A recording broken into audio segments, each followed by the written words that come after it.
right, we're live, ladies and gentlemen. Welcome. Welcome to the imho.love show. My name is Angelwolf, and sitting right there in his Christmas red Bounty paper towel hunter guy shirt is Mike Murburg. It's Bounty, the quicker picker-upper. The quicker-upper. Yes, maybe in the old days. But anyway, welcome to the show, folks. I'm Lou. We just are enjoying the transition. We had the longest night of the year last night. I guess it's just going to start getting a little shorter now as time goes on.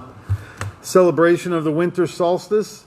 Really, as far as everything goes, all these holidays and whatever traditions are handed down and all that other stuff, this is the only thing that's kind of like automatic.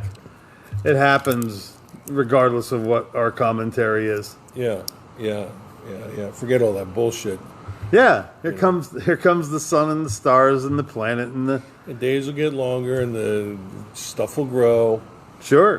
Babies will come, animals will breed. Mm-hmm. It'll be spring again shortly, and it all will be well. But you know what pissed me off today, though? What pissed you off today, Mike? I went shopping and made that mistake. It's not the same. It's not the same. Shopping for a Christmas presents? For Christmas, yeah. Okay. It's just, number one, the crowds aren't there. Right. I mean, there's plenty of people, but the crowds aren't there. Okay. You can get in and out, get done. The second thing is, which really kind of, this pandemic has taken Christmas and Thanksgiving away from us for 2 years. Yeah. We're still fighting it. We're still fighting the government control of our ability to do that. And what's happened is, this is actually a consumer holiday. It's crazy. I'm just trying to pull my car out into, just so I can, get out of my parking spot to turn and get out and give some other guy a parking spot. Right. And, people are like zipping right past me as like, there are pedestrians around. They got to get in. They got to just, so much for the brotherly love and the spirit of the season. It's like, I'll run over that guy to get my wife that present. Wow. Or that still exists? Yeah. You think so? Yeah, it did. It had happened there, Wow. Here I am trying to make sure the guy gets a spot, and there's another guy just, it's like, dude, don't you understand that? Well, and everybody's, living a different experience. And also, too, I don't mean to defer any fault, whoever it is. But there's a lot of people. The show comes to you from west central Florida. We're in a little town called Darby. And the show is brought to you live from the Darby Ranch. This is the CE5 property. And the show is sponsored by disabilityattorney.net. That's disabilityattorney.net for your Social Security and disability needs, specializing in railroad retirement disability. If you're an injured railroader and you need to retire because you're injured, you come see me. Did you hear that? Injured railroad guys. That's your guy right there. That's disabilityattorney.net. Well, the reason for some of that, Mike, is Florida has just had a huge influx of Northeasterners move down here. Okay? Yeah. Lots of people from Jersey, lots of people from New York, Philadelphia, the tri-state area. A lot of Ohio guys, a lot of city people came here. And they still drive like they're in the city. It's a little more of a blunt existence up there in traffic. Here we do practice some decent courtesy down here, but up north it's out the window basically. Yeah, you'll be punished for letting someone out. Yeah, that's sad. It is sad. Florida was a nice place to shop in malls before the Yankees came.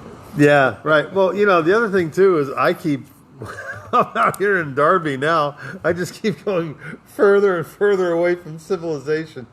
I just did 2 years right in countryside Florida there, right there in the right. I could have thrown a frisbee into the mall parking lot. Yeah, the belly of the beast. And overpasses and flyovers and school zones and bingo and really, I mean, there were some tedious days there, but for the most part, that's still in the kind of semi caught up region of Clearwater because they got overpasses and shit. Yeah. But it's still Pinellas County is the most densely populated county in Florida. Everybody thinks like it's Miami-Dade, but it's not. It's Pinellas. Pinellas County. It's like 1 million people there living in like what would pass for half of Bergen County, New Jersey. Right. You know? Yeah. So. Well, the other thing is everybody that moves here, it's one. They've built all these condos and apartments all up and down the main corridors, and when each person moves there, they move there with like 1.2 to 1.5 cars per person. Mm-hmm. So, now you've got, they just built 800 unit apartment complex right there on US 19, and at 800, 1,000 cars extra in the morning. And in the evening. So. In the evening, coming home, every car is anywhere from 14 to 18 feet long, and before you know it, there's just too many damn cars on the road. In fact, it's an interesting little statistic. It's a few years old now, but I still find it very interesting. In California, there are so many cars registered in the state of California. If everybody got in every car, started it up, and went to drive it, every foot of highway would be taken up, and no one would be able to back out of their driveway. That's how many cars there are out there. And, I love cars. I'm a car guy. And I understand having, I got 4 cars right now. I only drive 1.5 of them. But that's a tremendous amount. And I think what's happening now is stuff like that. See, you kind of fart around with the classic car markets. You got the cool Jeep and the Corvette and that kind of stuff. But here was a little something I thought of the other day. They're going to manipulate, the main manipulation is going to be with gasoline, okay, and forcing us to buy these electric cars. To just, if for nothing else, gasoline still works fine, diesel works fine, and they've got the vehicles really cleaned up. The emissions on a regular gas car right now is actually, they're pretty clean. Switching over to the hybrid cars or the all-electric cars, which have an incredible impact on the environment because of the battery disposal that's in them. Mm-hmm. So, you're really not doing anything for the planet by getting an electric car. And you're not going to save a skedaddle of money. You got to plug that bitch in every night. Yeah, that's not to mention the coal-fired power plants and the nuclear plants that are supplying the electricity. So that's going to overload the grid, isn't it? Someday. Who knows? We don't have enough either way. And you have to have some wiring done at your house, too. You got to get like 220 or 440 put in. You have to have a service put in. Mm-hmm. You can't just, you just don't unplug. It doesn't take a 120. It's not a toaster. You just don't unplug the toaster and plug your car in. Yeah. So, there's a service to be had. So, really, start looking at all the dimensions of this. And this statistic is also a couple of years old, but I'm always good for old statistics. Well, it's politics. It's to reward the guys that pretend they're environmentalists. Yeah. And, they said, this survey, they said a Toyota Prius, by the time you drive it 100,000 miles, but they go much further than that, and then you dispose of the car with the battery, it has a greater environmental impact than putting 100,000 miles on a gas-powered Chevy Suburban. So it has the Suburban has a lighter footprint on the earth because it doesn't have that big crack-ass battery to deal with. Right. So all you people out there that are driving electric cars because you're virtue signaling, go to hell. That's a little extreme, but okay. I get it. They just haven't looked at it hard enough. And again, the other side of it is there's so much electronics in those cars. you're going to be the most controllable vehicles on the road. If they ever want you to not drive, there's a switch that has you not driving. Here's the deal: you get a trailer and you put like a watt-producing exercycle on the back. So Yes. every time you run out of juice, you just bike your way. Of course, you can just get on a bicycle and do the same thing. In the first but, place. you know. Yeah. Yeah, there's some pretty cool gyroscopic self-charging systems there. And I worked with Barry and Gary Wilson over at Clearwater Hybrids for a couple of years. I know a fair amount about the product. And they are pretty amazing. They're quick. They're peppy. You know, they zoom right along. They do real life get 48 to 52 miles to the gallon around town. In fact, they get better mileage around town than they do on the highway because don't have to engage the gasoline motor. But really, a technological wonder. Those cars really, really go. When they break, hang on. You're going to play catch up. Everything that you would have spent on a gas-powered car, you're going to spend that. Although the brakes do last a long time on those Priuses, they're pretty amazing because the brakes are also part of the charging system. So their friction surfaces are a little more integrous. So I've seen Priuses with 130,000 miles on the original set of brakes, which is pretty amazing, especially around here. Unless you're in like Fargo. Where the distance between two towns is 180 miles. Fargo. And you're cold. And it's far. You're cold and far. Fargo. So, but anyway, so all of this stuff, it's all an agenda. And what it is just to sell you a new crop of products because they're tired of selling you the old crop of products. And it also is to induce more control. You have one of those computer-operated drive-by-wire cars. They're very sensitive. They know exactly where you are at any moment. And if you think for a minute that there's not an off switch at the control panel, really, we do have some swamp land we'd like to show you. But that's just part of what's going on. I had a real contemplative week, Mike. I got to grab my notes. I'll be right back. Okay. Say hi to the people. Tell them something interesting. Tell them about the yurt last night. Yeah, it's been a while since I've been in a yurt. Tell the people what a yurt is. I didn't know. Well, a yurt is a teepee-like structure that was originally built in Siberia. Yeah. And it was very much a nomadic architecture. But they're really simple to build. A bunch of 2x6 studs on the side, and you run 2x6 up to a circle in the top of the building, a circle in the ceiling. So it's really kind of cool, easy construction. And I don't know what it was on the outside. I didn't inspect it. I got there at dark. Canvas? I don't know. It could be some kind of impregnated canvas. I'm not quite sure. I didn't get a chance to see it. I wasn't there until after dark. So. Oh, okay. Okay. Well, cool. And you had a Rike session, and yeah, it was nice. We had a friend of mine put this on down in Seminole Heights, and then I posted on our meetup site.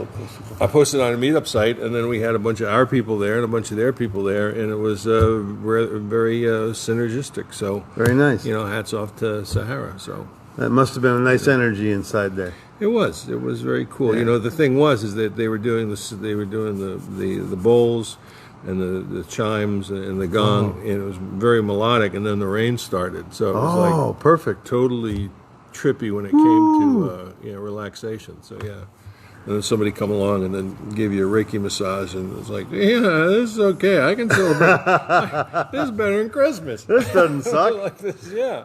I'll do that again. Wow. I know where I'm going next year. Well, obviously, there's much to talk about. And you said several of the members of our CE5 group showed up. Yeah, like 7 or 8, I think. And there's a wow. bunch. Yeah, they're all like-minded people. So, they're very, 5 people asked, and I sent them the information. 3 signed up to come, to do, to get the protocol and the stuff and to be here on the 1st. So, wow. Yeah, yeehaw. That's very good. Good people. Yeah. Wonderful, wonderful time. And for those of you, Mike and I try to be funny. We try to be informative. We try to be forward. I came up with this little equation the other day. I think I talked about it a couple of weeks ago, but I've really been exercising it these last couple of days. I don't look too much on the past, man. What I did, I did. Like we were saying, you've changed all the cells in your body. Is it every year? Yeah, your body, you turn over your cells once a year. Yeah. Once a year, all your trillions of cells get regenerated. Yeah. That's what you eat for. Oh yeah, rock on. Yeah. That's kind of pretty cool. So you get a choice. You can have input. You can say, okay, I'm going to eat this good stuff, and put good stuff into my body to create stable cells and good cells, or I'm going to eat crap and kind of, give it, the old Florida oatmeal concrete to build on. The choice is up to you. Yeah. Okay. So I'm looking at. So in other words, on a cellular level, we're not even the same people we were a year ago or 2 years ago. Right. Cellular. Right. Yeah. And I'm not talking about your phone. You, as an actual being, are not the same being. Every cell in your body has been regenerated every year for all these years. And if you're holding yourself hostage on some old bullshit in your brain, something you feel bad about, something you fell short on, something you disappointed a bunch of people on, or one person, or you hurt somebody's feelings, or you broke somebody's heart, or you were greedy or unkind, and you're holding that up against yourself, and you make it, and what that does is that stutter steps you. You go, I remember that day, I'm a piece of shit. Yeah, and if you're not doing that, you're a psychopath, so you should be here. That's funny. But when you see, the reality is, on a cellular level, like we just discovered, you're not even the guy that did that. You're not even the same person that did that. Your energy is different. Your frequency is different. Your education is different. Your spirituality is different. Your brain cells are different. Your whole mindset is different. You ever look back like 5 years ago and say, wow, I don't even remember that year. It's like, I don't remember anything I did that year.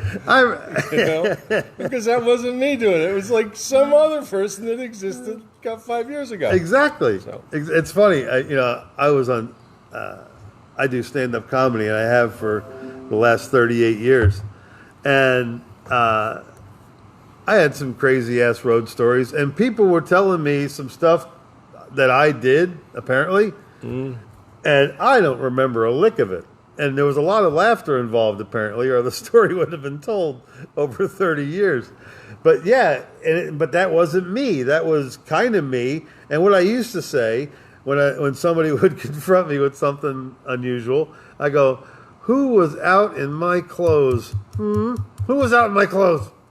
So, in other words, if you're hanging on to some bullshit, and this is the perfect time of year because emotions are flowing and we're all looking at love and baby Jesus and Santa Claus and gifting and then all that other stuff. Okay, what's Santa Claus going to bring this year? Like the jab, or is he going to bring what is it? Methaqualone? Yeah, that'd be good too. Santa's bringing 714s. Yeehaw!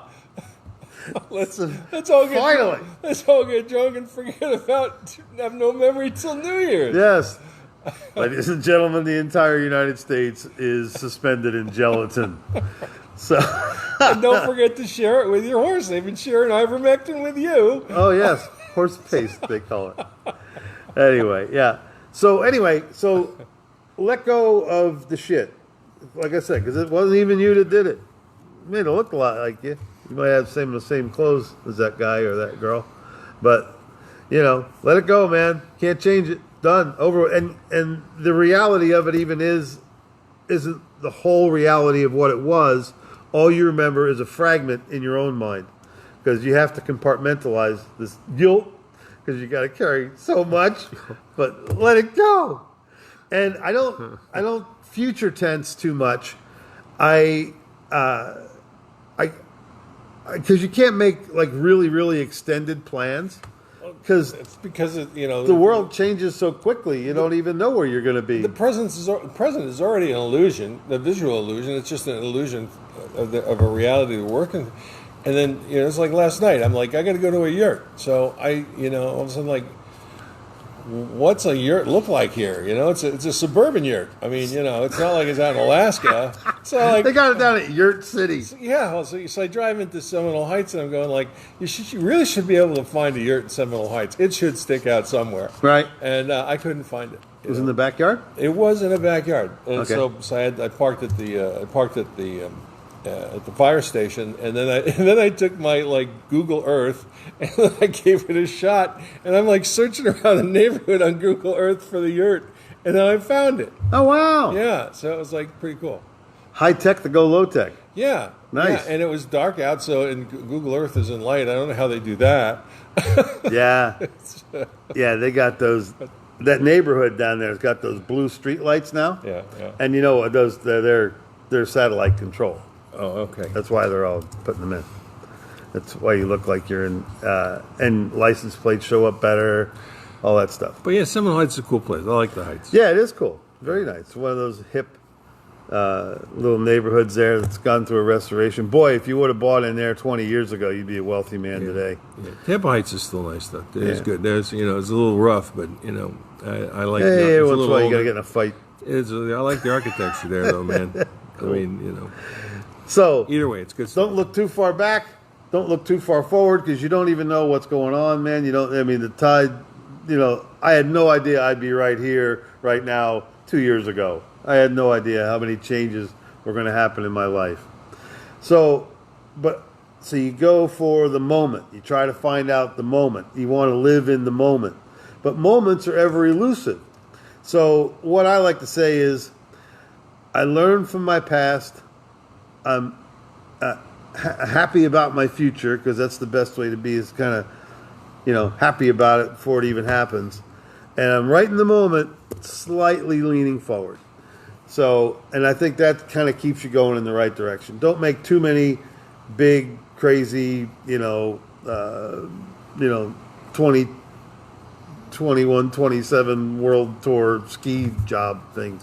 Yeah, don't do any of that. But anyway, so yeah, that slightly leaning forward really, really makes me happy. And let's see, another one. Yeah, so and this time of year, spirit, things of the spirit become more and more visible. You got the entire most of Long Island putting nativity scenes in their front yard with the menorah. with a menorah. Yeah, I mean, the mixed marriages out there. It's not all Jewish anymore. Yeah. Oh no, what is it? Queens that has all the Italian. They do.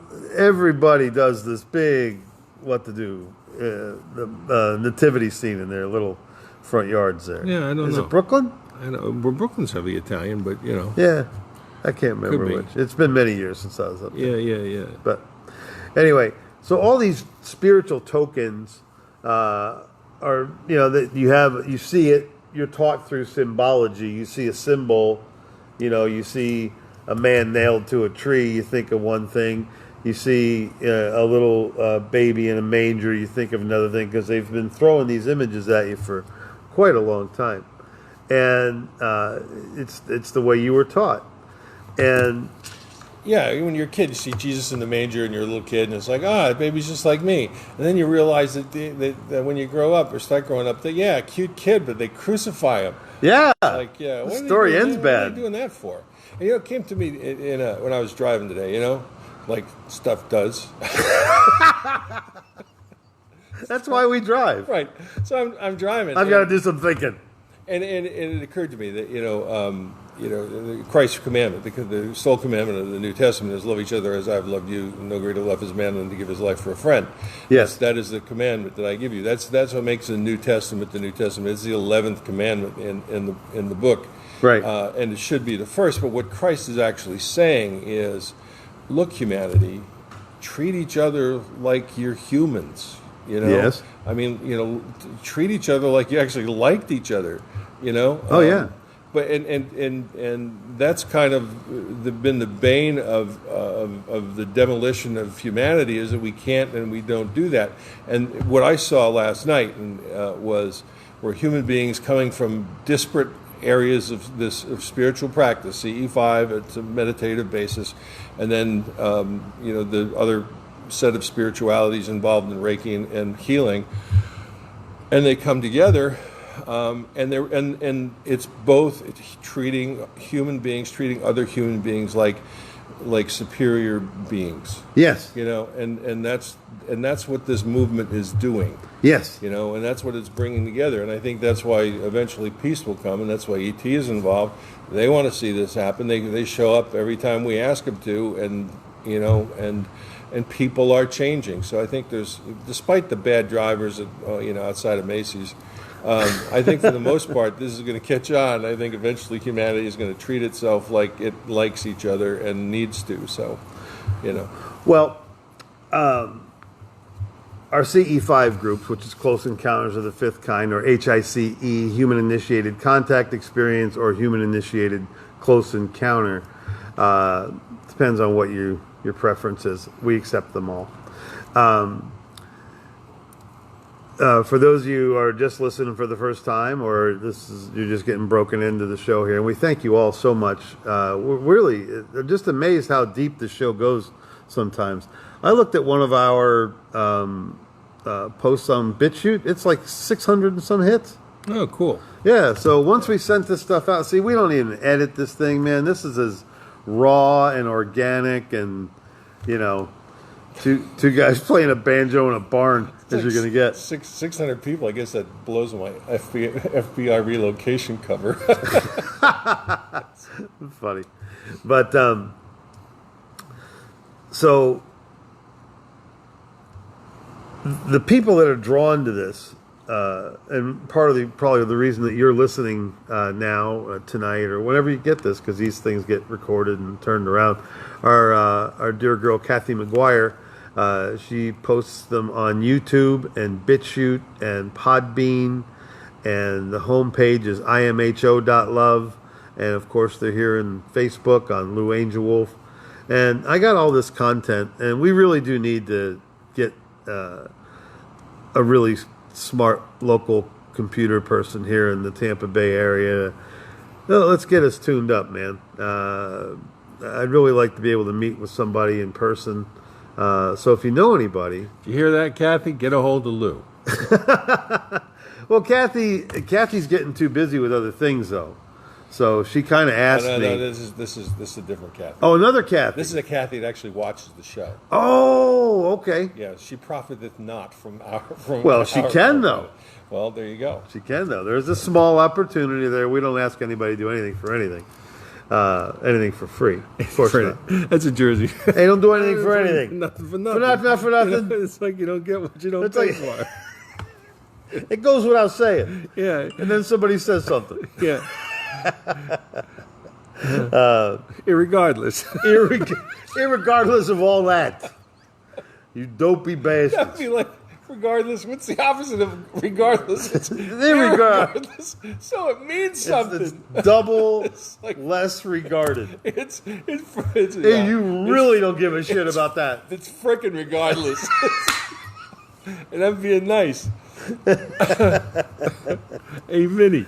Funny.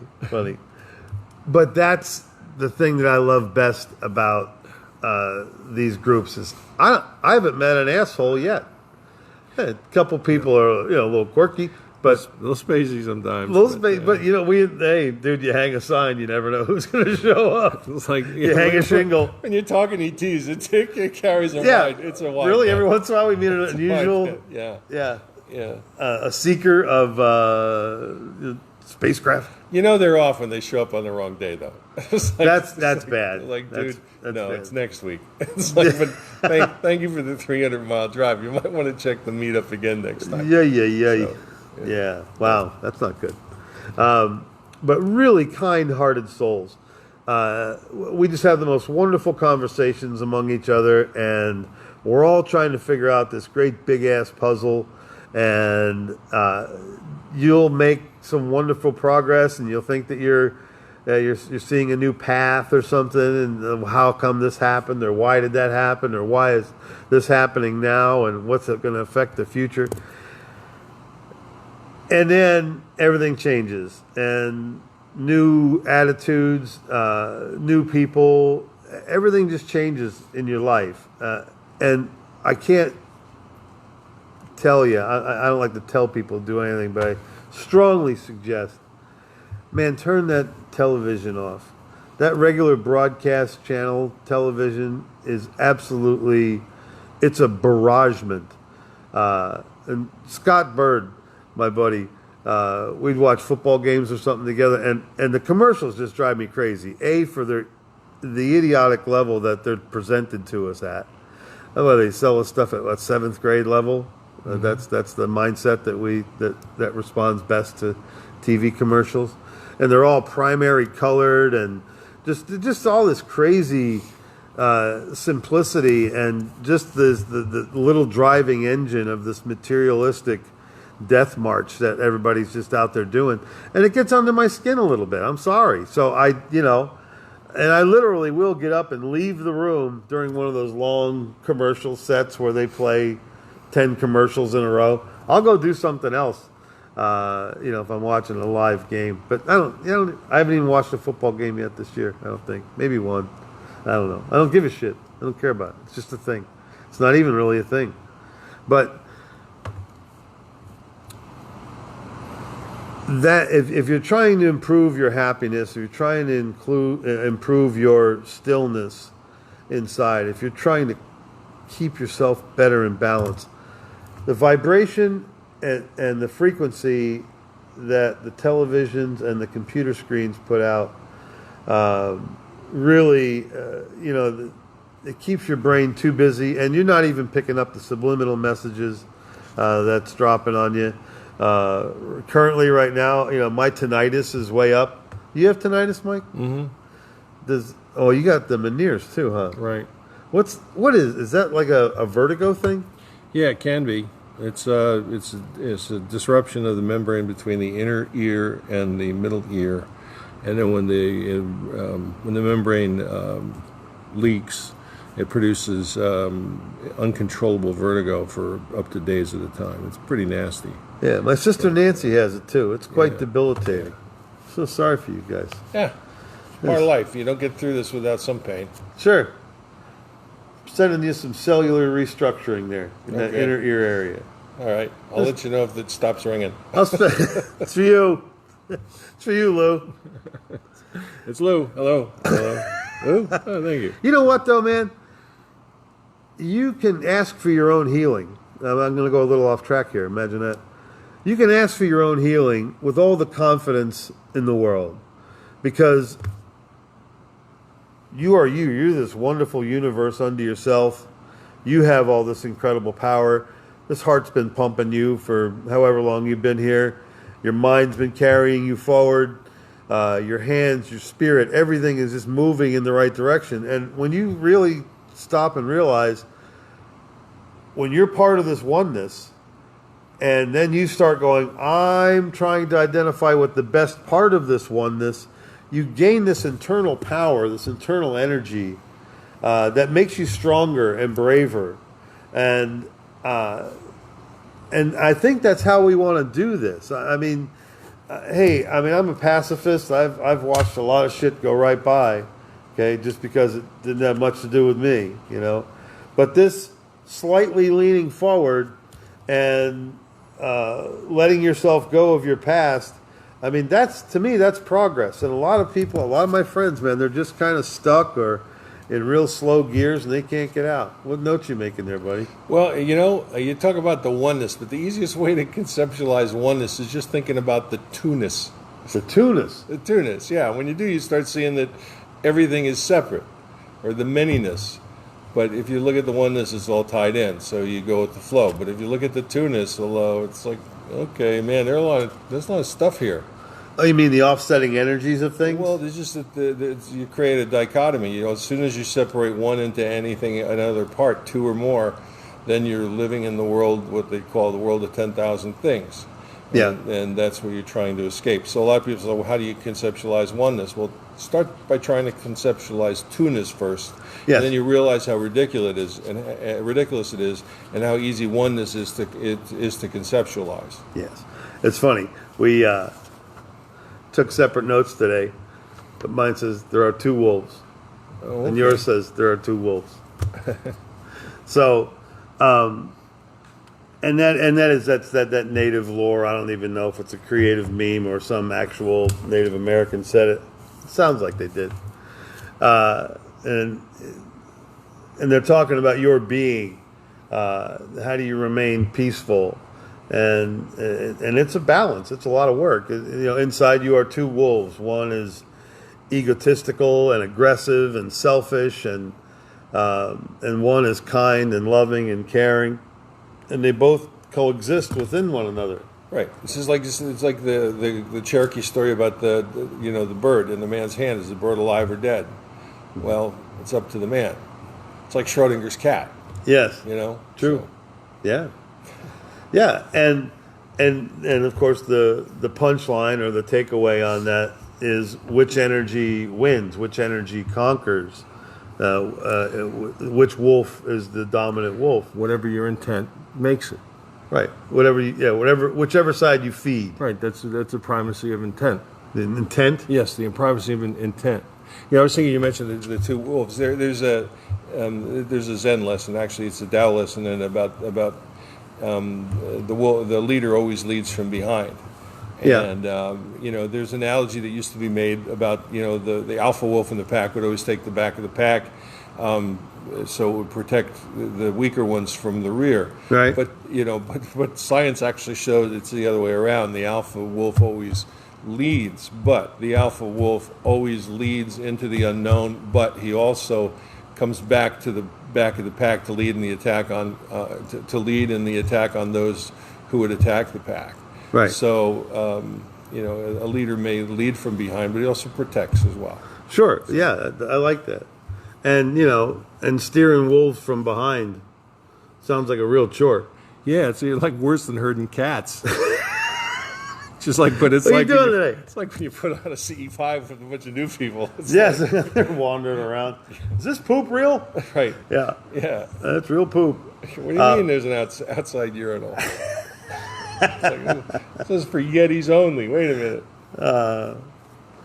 So it is an incredible balance. And you know what? These are some challenging times. Stay safe.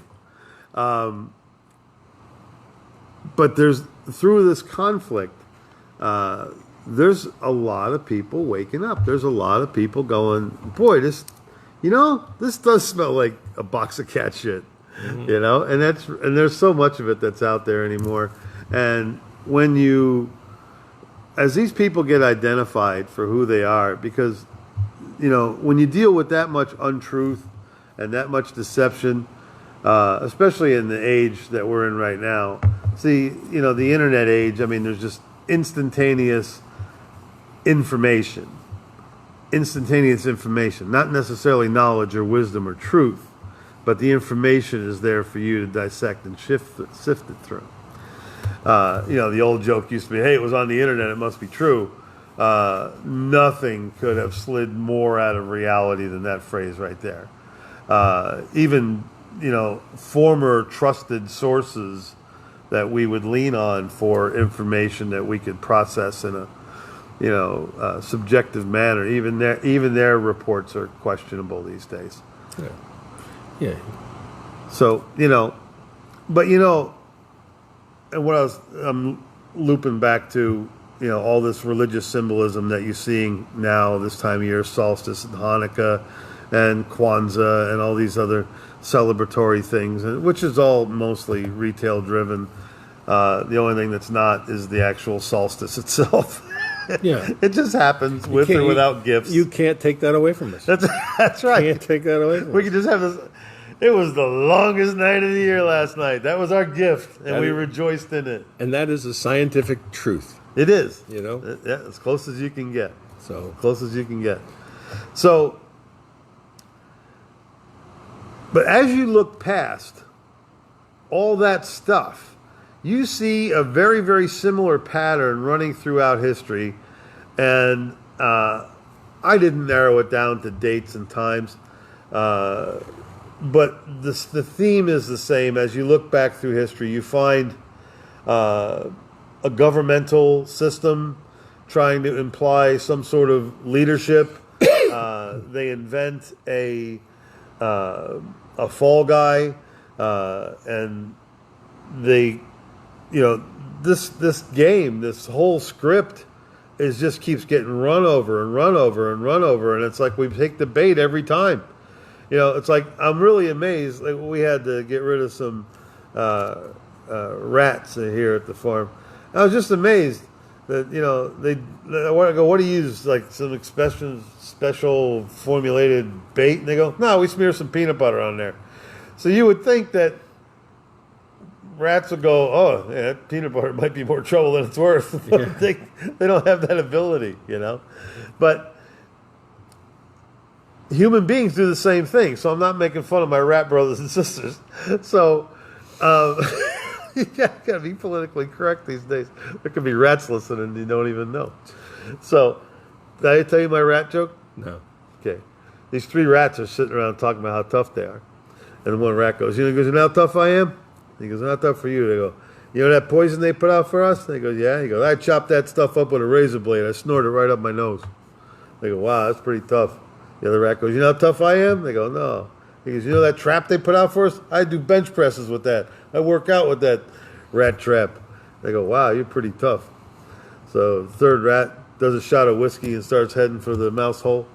And they go, hey, where are you going? He goes, I'm going to go upstairs and screw the cat. That's a tough rat. Anyway,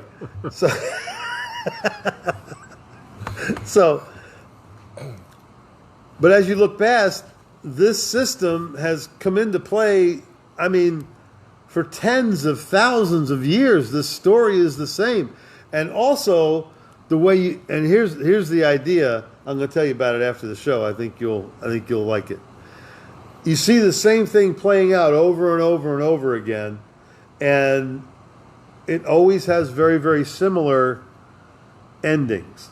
The powers that be, the controllers, the big, heavy controllers, they wind up getting their way, and it's only until people entirely get fed up and have their own personal revolt, but the powers that be are so powerful, they generally reorchestrate the next revolt. So all of this trickery, all this skullduggery, all this horseshit, all this broadcast that you're looking at, that's why I call this show, in my humble opinion, .love. Because everything's an opinion, and it all ends in love. Whatever you got to sort through to get to the love in something, that's what you want to be looking for. So as we go look past all these religions, way past your guy, past that guy, past this guy, past that Messiah, past that Savior, past that, Sheik or whoever the hell it is that you're looking at, and realize that you're part of this incredible thing that always is, and it loves you. You are one of its most treasured assets. A loving, caring human being is one of the most beautiful things that this earth has. Well, the Tao loves you like its own child. The Tao loves you like its own child. There you go. That's exactly right. So, and just walk through the consciousness with all the best intention in your heart. Help ever, hurt never. And that's going to be the way, that is the Tao, the way, the El Camino, the way. So all these things are synonymous for this beautiful, peaceful lifestyle. And like Mike said at the top of the show, really, it all comes down to the golden rule, again and again and again. Treat other people the way you want to be treated, and be good to yourself. Learn to love yourself first. That way you can love others even better. Learn about you. And like I said, get away from that light. Get away from that light. there's some good downloads and stuff on the internet. You'll have to look at the light to get those. But there's some really, really beautiful stuff. And if you don't meditate, I can tell you it's safe. It doesn't hurt. You can snap out of it at any time. There's no danger. But as you learn to meditate and get to know you, you're going to find out you're really pretty incredible. You're an absolute wondrous thing. When you realize the part of the thing that you're part of, it automatically gives you this eco status that's incredible. Well, getting back to unity consciousness, what's the first commandment? The unity consciousness. Unity consciousness. What's the first commandment? I am the Lord your God, and you shall have no other gods before me. You're sure that's the number one? I'm the Lord thy God, thou shalt love thy God with thy whole heart, thy whole mind, and thy whole soul. You went to more Catholic school than I did. Yeah. Well, that's my guess. It's probably wrong, but it's been a while. But it's one of the top three there. Okay, sure. So it's telling you to love God above everything, and then you realize that God is one with everything you are, and you are God. That's what Christ taught you. It's the kingdom of God is within you. He used the kingdom as a euphemism, but you are part and parcel of God, like Emerson said. When you realize that, when you have to love God with your heart, your whole mind, and your whole soul, then you realize you have to love yourself the same way, and you have to love everything in His creation that way. Right. So, the Tao is nothing new. It's nothing foreign to Western religion or to Western thought. The problem is people don't put enough time into the thought. They go to the high places to find their God, and not to the low places, and not right where they sit. Wow. So, that's beautiful. why, thanks. It's the Tao, but it's the Tao speaking through Christianity. Right, and it doesn't matter. And Judaism. Yeah, it doesn't matter how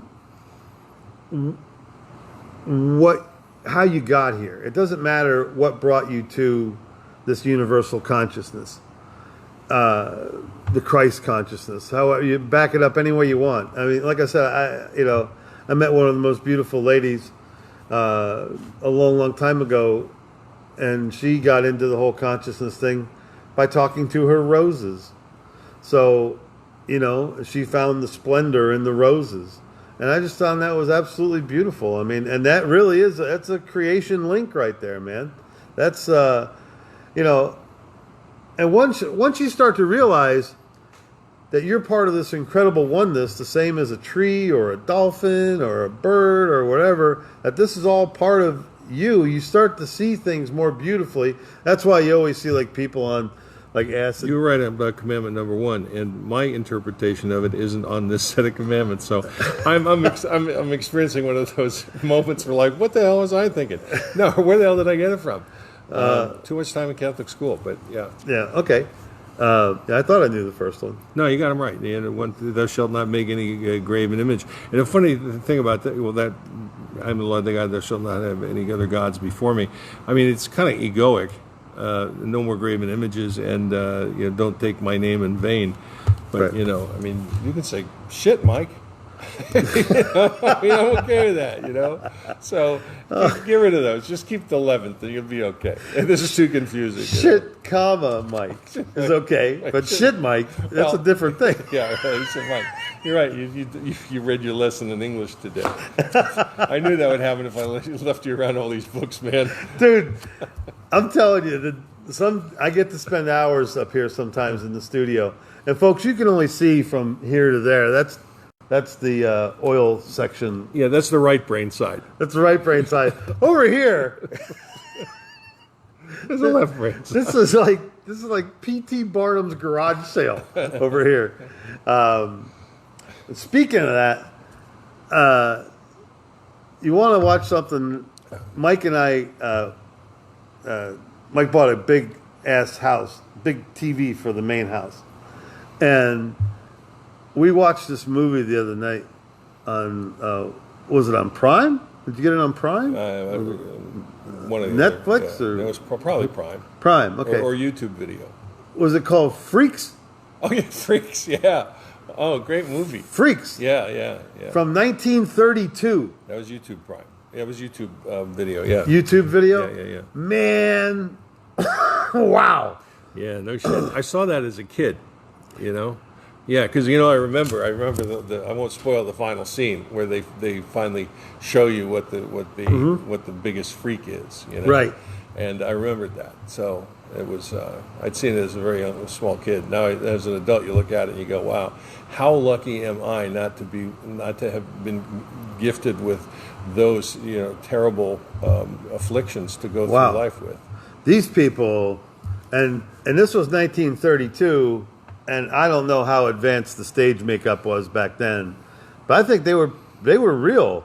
They were real freaks. There was like a dude with all he was a torso, like a walking torso. Yeah. And there were Freaks beyond description.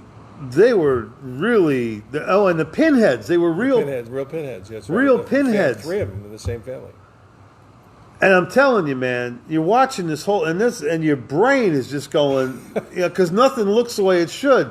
The guy that flipped me out the most was that human worm guy. Yeah. The guy's basically a head and a torso. Yeah, no hands and no legs, and yet he rolls. He gets his cigarette and he lights it by himself. He rolls it with his mouth, Right. and then lights it with a match. He It's smokes like- his own cigarette. Yeah. How No arms, no legs. How tough an addiction is that? Well, Yeah. I can sign that one off to spare time. Yeah. Hey, I got time. I'll figure this out. Yeah. And that was before Social Security, so these freaks were these people who couldn't, those are afflictions that you would get Social Security disability for today. Yes. Because there's no other place for you except in a freak show, and there's not enough jobs for that to be jobs in the national economy. But yeah, you got to realize this is before America became the America we knew today. Yeah, that was pretty rugged, man. I It's could see some extremely real rugged. heavy Eastern European Yeah. bad carnival. Yeah, it's a worthy movie to watch. It absolutely is. I tell you what, man, you want to be.